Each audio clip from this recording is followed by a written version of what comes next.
The altar that eats destinies, Part 4, Rise of the Unseen. There are battles you walk into blindly. And there are battles you are called into. This one was not an accident. Because long before he stepped foot into that church, long before anyone even knew his name, someone had already been shown what was waiting for him there. And yet, he still chose to go. By the time news spread that a new pastor had volunteered, it didn't bring relief. It brought confusion. Then silence.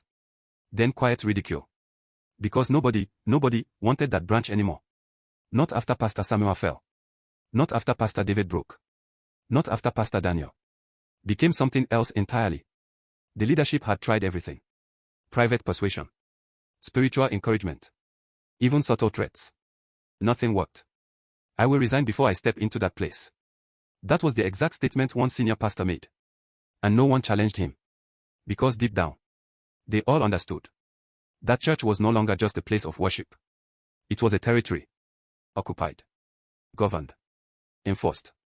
So when the announcement came, there is a volunteer. The room didn't react immediately. Because no one believed it. Until he stepped forward. Pastor Elijah Ogunlai. No titles. No recognition. No influence. Just a quiet man. With steady eyes. Even the way he stood was different. Not defensive. Not proud. Resolved.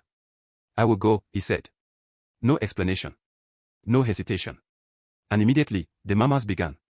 It's your funeral. He has no idea. Another one walking into death. But Elijah didn't respond. Because what they saw was not what he knew. For 5 months. He had been praying about that church. Not casually. Not out of curiosity. But because something had drawn his attention to it. At first, it came as a burden. A weight during prayer. Unexplainable. Persistent. Then came the dreams. Not ordinary dreams. He saw a building. Familiar, but wrong. A church. But beneath it. Something older. Something buried. Something that predated the altar. And then one night. During a 30-day fast. It became clear. The voice didn't shout. It didn't force. It revealed. This ground was not given freely. He saw it. Not with his physical eyes. But clearly enough. Before the church was ever built. The land belonged to something else. A shrine. Ancient. Active. And the first man who acquired that land did not remove what was there. He negotiated. A covenant was made. Power. In exchange for access. Growth. In exchange for sacrifice. Influence. In exchange for control. And that covenant was never broken. It was inherited. Maintained. Enforced. The covenant didn't invade the church. They were invited. And every pastor that came after unknowingly stepped into an agreement they never made. That was why they all fell. Not because they were weak. But because they were already standing on compromised ground. Elijah understood this. That's why he wasn't afraid. Because you don't fight what you don't understand. And he understood exactly what he was walking into. His arrival was quiet. No welcome banner. No celebration. Just a few curious stares. And a lot of indifference. The members had seen this before. New pastor. Short stay. Sudden fall. Cycle repeats. Even the witches barely paid attention. Another one, they thought. Another soul to test. Another voice to silence. They had perfected their system. First, observation. They watch. Study. Measure. Then, engagement. A woman. Carefully chosen. Perfectly timed. Not aggressive. Not obvious. Subtle. Persistent. They don't seduce the flesh first. They weaken the spirit. Distraction. Fatigue. Isolation. Until the man begins to question himself. And once doubt enters, they move in. That's how they broke Samuel. That's how they shattered David. That's how they captured Daniel. And they were ready to do the same again. But this time, something was different. On his first Sunday, the church was full. Not out of expectation, but curiosity. They wanted to see how long this one would last. Pastor Elijah stepped onto the altar quietly. No theatrics.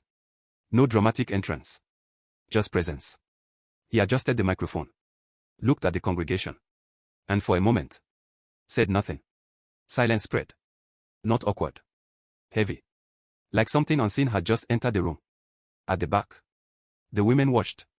The lead witch leaned slightly forward. Interested.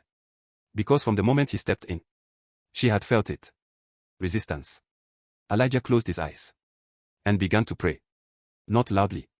Not emotionally. But precisely. Each word measured. Each sentence intentional.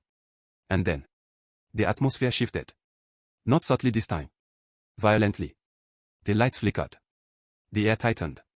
A child screamed. Some members began to feel it immediately. Pressure. Like something invisible had just been challenged. The women moved. Not physically at first. But you could see it in their faces. Their calm. Cracked. The lead witch stood up slowly. For the first time. During a service. Pastor Elijah opened his eyes. And looked directly at her. No fear. No hesitation. Recognition. And in that moment, the altar reacted. A deep sound. Low. Almost like a growl. Something beneath it was aware. The congregation froze. Because this had never happened before. And whatever was happening, it was not business as usual. And on the first Sunday service that the new pastor officiated, the witches thought it was business as usual until something unexpected happened. Something the members had not witnessed in a very long time, something that shook not only the church, but the entire community to its core.